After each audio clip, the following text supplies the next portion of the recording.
What's going on, everybody? NorCal Whitetails coming back after the trigger pull. Season 1, episode 4.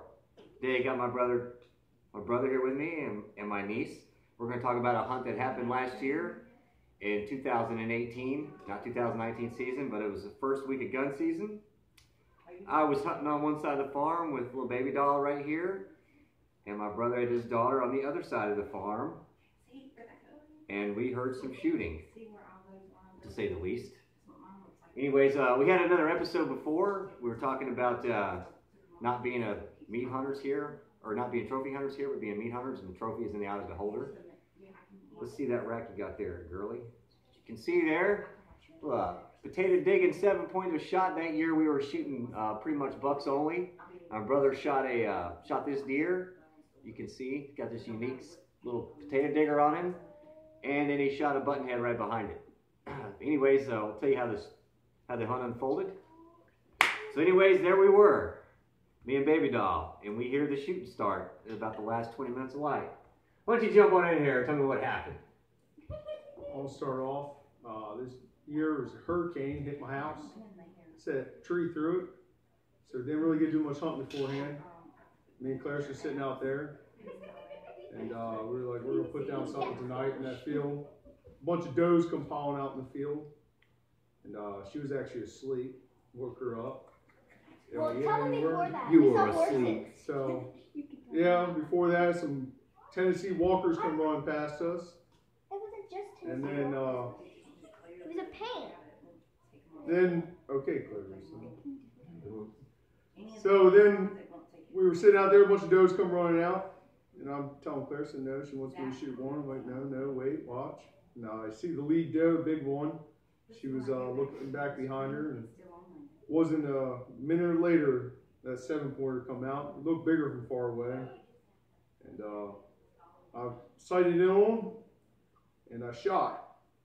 When I shot, the scope jumped, and I thought I saw him running off. And what was he, about 180 yards when I shot him? It's over 200. I thought he was running away, so I put another shot out there. Actually shot 2 more times.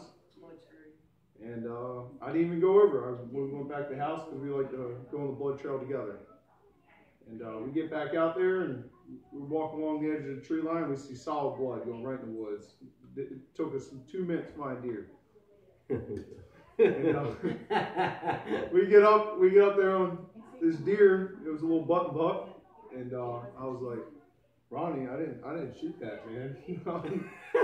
I was a little bit embarrassed. I was like, I didn't shoot that. I promise you, I didn't shoot that little buck. I didn't care if it was a buck. It didn't matter to me.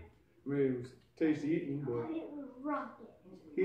he was like, okay, yeah, whatever. Yeah. Like laughing at me. I'm telling you, I shot a buck. I don't know. There was so many deer yarded up. That had to go through. And where I shot it was right through about the shoulder. It came out the neck, well out its neck. And so I'm looking all through the woods trying to find it, and I figured at that point he was like, wait a minute, he shot another one. He's looking harder. So he goes out there in the soybeans, starts looking in the soybeans, and he's like, hey, John, I found a bunch of blood over here. And I'll say, I told you, man, I shot over. He's like, yeah, right next to it, your buck. So apparently what happened was when I shot the first buck, he just buckled immediately. It was a perfect shot. And then I was shooting at some little button buck running away, and I smoked that one down in the woods. We got a photo here. It's really more so. Yeah, it's pretty cool for me and Clarissa. Me and her, 2 deer that day. It's a good hunt.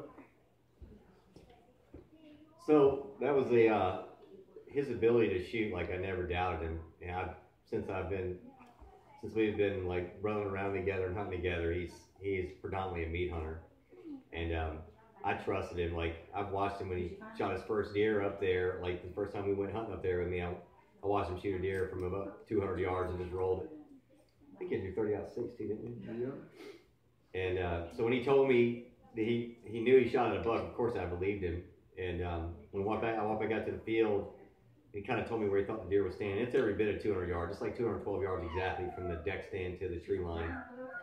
And I figured what happened was his low light, because I was on the other side of the farm with her when he shot. And usually you'll lose with that flash and the scope and the recoil. You'll lose sight of the deer. And when he said, you know, deer just ran everywhere, it's a problem that'll happen if you got so many deer in the field. I just kind of hoped I would find blood back over there where he thought the buck was standing, where he told me, and I walked over and that deer never took a step. It's like he said, I just like, hey man, some blood over here, and your deer's laying right here next to it, and didn't even take a step. So it turned into a 2 for 1, which that year we had a lot of bucks running around the farm. I think we had like 17 different bucks, so we had to, it did bother me a bit, and I know he doesn't waste anything on a deer, so it went to good use, which is how we do it. But it was a great hunt for him and his daughter, Clarissa. And I was so glad to have him there. And I know, like, John was tickled to death when we were walking out of the field that night when we found them both. We went back and get the girls, take the truck, and go get the deer. So it's a good thing we were, yeah, whatever, plural. But blessed by the Lord to have a good hunt like that and to fill the freezer up some more. So, anyways, we're over here today offset at a different location. And of course, I got Doc with me too. I'm sitting here just chilling, listening to this story, but it was a great story. It was a great hunt. I remember it. I know it played out well to have his daughter involved in it as much. I'm sure he enjoyed that because he's not big on taking photos and stuff or doing videos like this, but to have Clarissa there, it probably meant a lot to him and her both. So, but anyways, thanks for tuning in for the 4th episode. You got anything to say, baby doll? No. With your feather in your hat? What about you, little niece? You got anything to say? Just show your little rack one more time. To my dad's channel. Like and subscribe, yeah. And go check out Cowboy. Hold it up there. And There you go. Turn it sideways. And go to Cowboy's channel. Cowboys. Anyways, thanks for watching. Like, subscribe, and we'll see you in a couple weeks. We're out. Bye.